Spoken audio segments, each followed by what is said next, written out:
Di awal-awal masa California Gold Rush, sekelompok orang berupaya mengarungi lembah sunyi yang membentang luas untuk mengadu nasib. Meski tahu akan menghadapi bahaya, mereka tetap bersiap-siap dan tak gentar untuk memulai petualangan menuju ladang emas dengan menembus panas terik. Selama berhari-hari, mereka terlunta-lunta dan beruntungnya bisa selamat. Sesaat sebelum meninggalkan lembah itu, salah satu dari mereka menoleh ke belakang sambil berkata, "Selamat tinggal Death Valley." Dan begitulah, nama ini masih terus dipakai hingga sekarang.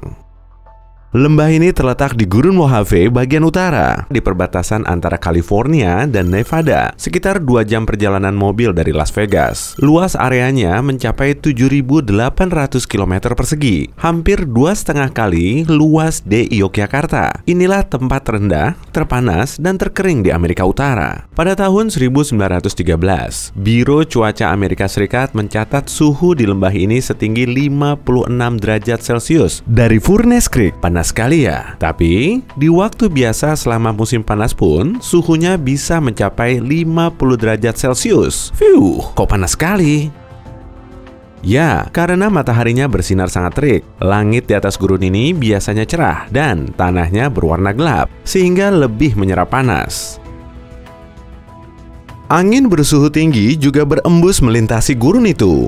Udara panas bergerak naik lalu jadi dingin. Tapi di lembah ini, udaranya terperangkap oleh pegunungan, sehingga selalu bergerak kembali ke dasar lembah. Kemudian, suhunya semakin panas karena tekanan udaranya tinggi.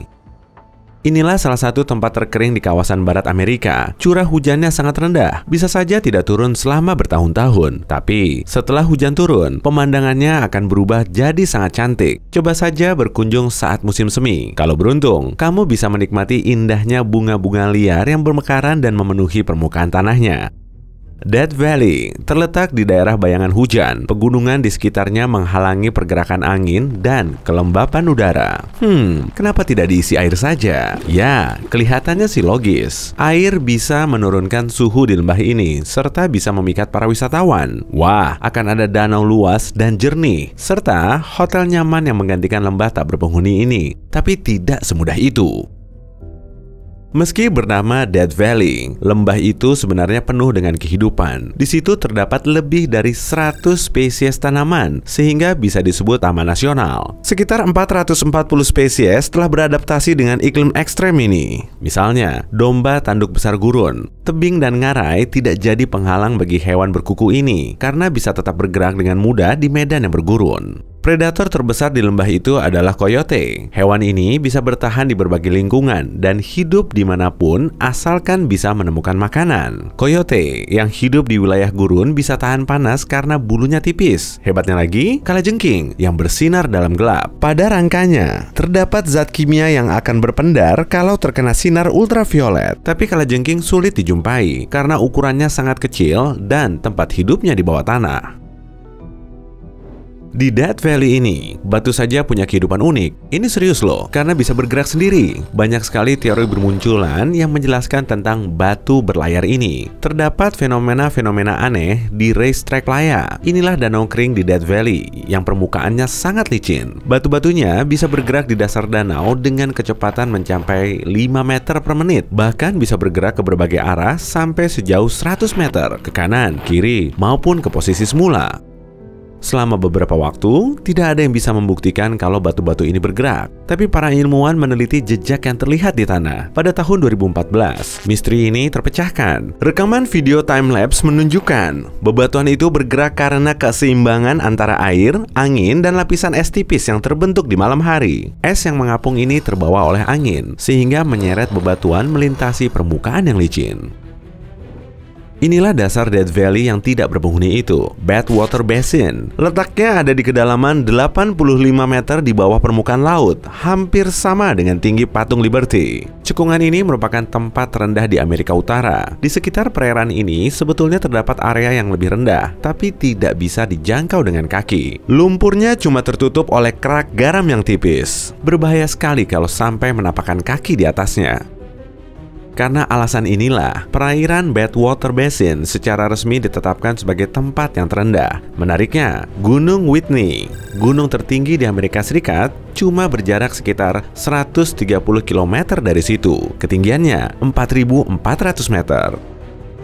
Badwater Basin tidak sekering kelihatannya kok. Di beberapa area, airnya mengucur keluar dari reservoir besar di bawah tanah. Sekalipun suhunya sangat tinggi, mata air ini tidak pernah kering. Tapi kualitas airnya sesuai dengan namanya Badwater. Saat mencapai permukaan, airnya jadi 2 kali lebih asin dari air laut. Jelas saja, tidak bisa menghilangkan haus. Terdapat juga kristal garam di tempat-tempat kering yang terbentuk setelah air hujannya kering. Kemungkinan kamu tidak akan tertarik melakukan jogging di tempat seperti ini. Wah, tapi sepertinya ada yang akan menantangmu. Ultra Marathon Badwater atau lomba lari tersulit di dunia diadakan di sini. Jaraknya sejauh 215 km dan berakhir di lereng Gunung Whitney. Untuk sampai di sana, para pelari harus melalui 3 pegunungan yang tingginya 4.000 meter. Sepatu akan meleleh karena panas yang menyengat itu. Cuma sedikit, termasuk atlet berpengalaman sekalipun yang bisa mencapai garis finish.